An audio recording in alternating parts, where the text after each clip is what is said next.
नमस्कार सभी को। आज हम कक्षा दूसरी का हिंदी पुस्तक उसके अंतर्गत चौथा पाठ है जिसका नाम था अधिक बलवान कौन। उस पाठ के प्रश्नोत्तरों के बारे में इस वीडियो के अंदर हम चर्चा करेंगे। तो देखते हैं प्रश्नोत्तर।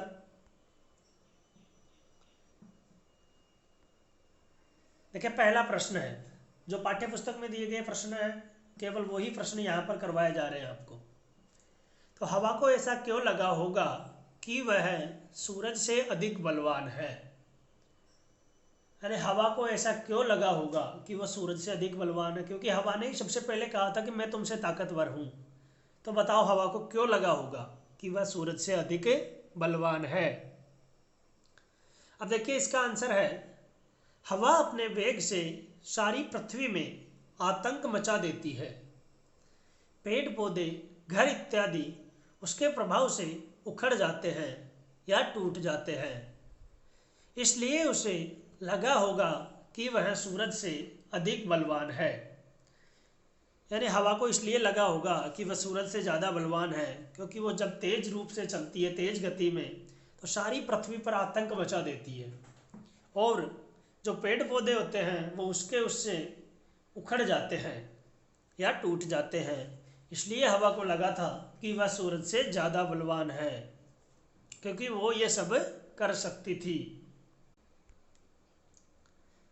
हवा आदमी का कोट कैसे उतरवा सकती थी, कोई तरकीब सोचो। यानी हवा आदमी का कोट कैसे उतरवा सकती थी उसके बारे में कोई तरीका आपको बताना है। तो आंसर है, यदि वह इतने जोर से चलती कि आदमी को कपड़ों का ध्यान नहीं रहता तो शायद हवा उसके कोट को उतरवा सकती थी। बटन हवा के तेज वेग से टूट जाते हैं और वह उतर जाता। यानी हवा अगर तेज रूप से चलती तो आदमी को कपड़ों का ध्यान नहीं रहता और शायद हवा फिर उसके कोट को भी उतरवा सकती थी। अगले प्रश्न की ओर चलते हैं। अगला प्रश्न है, आदमी ने गर्मी लगने पर कोट उतार दिया, तुम गर्मी लगने पर क्या क्या करती हो।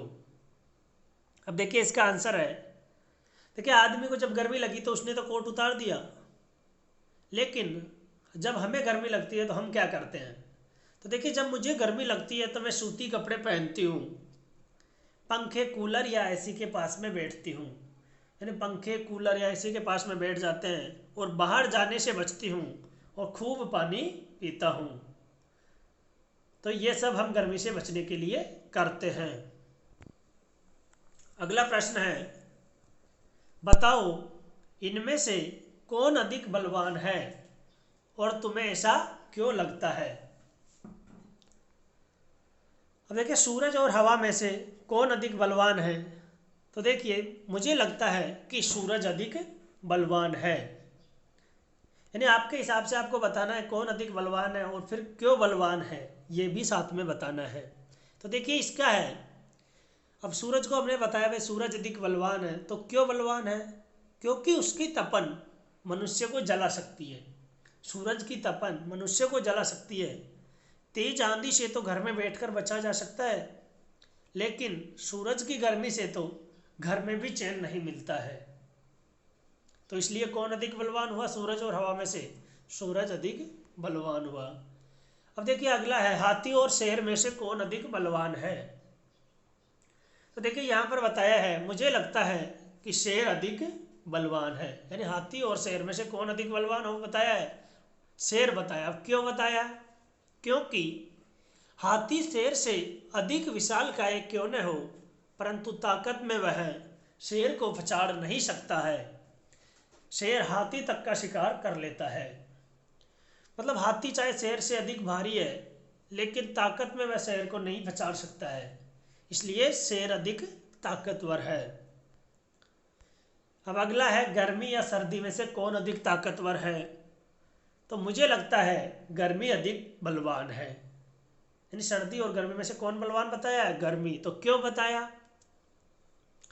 क्योंकि हम सर्दी में तो गर्म कपड़े से तथा घर में रजाई में बैठकर बच सकते हैं, परंतु गर्मी में तो हमें कहीं भी चैन नहीं मिलता है। तो इसलिए किसको बलवान बताया, यहाँ पर गर्मी को बलवान बताया है। अब देखिए अगला प्रश्न है, हवा ने अपनी ताकत दिखाने के लिए क्या किया। जब उनके बीच में ये शर्त हुई कि आदमी का जो कोट उतरवा देगा वही ताकतवर होगा, तो हवा ने यह सब करने के लिए अपनी ताकत कैसे दिखाई। तो देखिए इसका आंसर है, हवा ने अपनी ताकत दिखाने के लिए तेज तेज या जोर जोर से चलना आरंभ कर दिया। हवा जोर जोर से चलने लगी।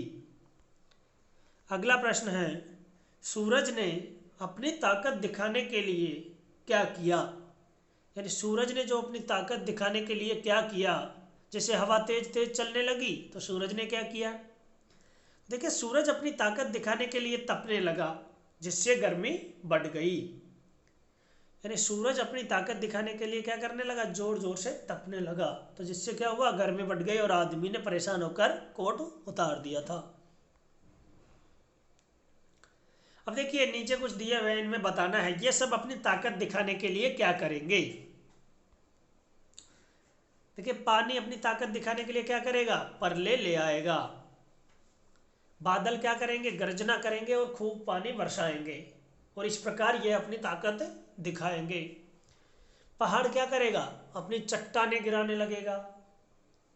सर्दी अत्यधिक ठंड पैदा करेगी, तो ये सब अपनी ताकत दिखाने के लिए ये करेंगे। अगला प्रश्न है, मान लो कि हवा ने कहा जो मिट्टी में गड़े इस तंबू को उखाड़ दे वह ज़्यादा ताकतवर होगा। अब देखिए आगे की बात है, आगे की कहानी बढ़ाने की सोच रहे हैं लोग, तो उसमें कहा है जब हवा अगर ऐसा कहती कि मिट्टी में गड़े इस तंबू को उखाड़ दो तो वही ज़्यादा ताकतवर होगा, अगर ऐसा होता तो कहानी में आगे क्या होता, सोचो और बताओ। अब देखिए अगर हवा ऐसा कहती कि जो मिट्टी में गड़े इस तंबू को उखाड़ दे वह ज़्यादा ताकतवर होगा, तो इस कहानी में हवा जीत जाती, क्योंकि हवा के वेग से तंबू जल्दी उखड़ जाता। सूरज तो अपनी तपन से तंबू के रंग को उड़ा सकता था, परंतु खड़े तंबू को वह गिरा नहीं सकता था। तो इसलिए अगर कहानी आगे बढ़ती तो हवा की जीत निश्चित थी, इस आधार पर कहानी बढ़ने पर।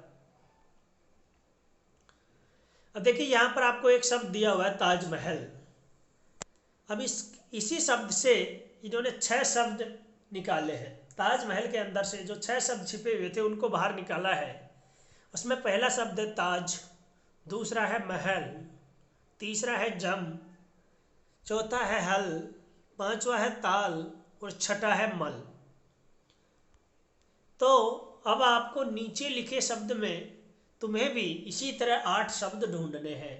इन्होंने जैसे ताजमहल में 6 शब्द ढूंढ कर लिखे हैं, आपको नीचे कोई शब्द दिया हुआ है उसमें आपको 8 शब्द ढूंढ के लिखने हैं। तो वो शब्द है कमल ककड़ी। मतलब कमल ककड़ी ये एक शब्द है, इसमें से आपको 8 शब्द ढूंढने हैं जिनसे मिलकर ये बना है। अब देखिए इसमें पहला शब्द हुआ कमल, दूसरा कल, तीसरा मकड़ी, चौथा लड़ी, पांचवा लकड़ी, छठा ककड़ी, सातवां मल और आठवां कड़ी। ये 8 शब्द कमल ककड़ी के अंदर छिपे हुए थे, तो इनको हमने बाहर निकाला है। अब देखिए यह है बलवान की जगह हम ताकतवर शब्द का इस्तेमाल कर सकते हैं, यानी समानार्थी शब्द, समान अर्थ वाले शब्द, अर्थात पर्यायवाची शब्द है। तो बलवान की जगह हमने क्या किया, दूसरा शब्द यूज किया है, मतलब तो उसकी जगह क्या किया था, ताकतवर। तो नीचे कुछ शब्द दिए हुए हैं, उनके भी आपको दूसरे अर्थ वाले शब्द यहाँ पर लिखने हैं, यानी उनके जैसे ही अर्थ वाले दूसरे शब्द यहाँ पर लिखने हैं जो उनकी जगह प्रयोग किए जा सके। अब देखिए अधिक, तो इसका समान अर्थी यानी इसके जैसे क्या हो जाएगा, ज़्यादा। अधिक और ज़्यादा का अर्थ एक ही होता है। दूसरा है फायदा, तो इसका क्या हो जाएगा, मुनाफा। नमस्कार, इसका दूसरा अर्थ क्या होगा, नमस्ते। शरीर, शरीर को हम तन भी कह सकते हैं। झगड़ा हुआ या फिर लड़ाई हुई। सर्दी, यानी अभी सर्दी ज़्यादा है या फिर अभी ठंड ज़्यादा है। तो इनकी जगह जो दूसरे शब्द उपयोग किए गए हैं वो यहाँ पर हमने लिखा है। धन्यवाद सभी को।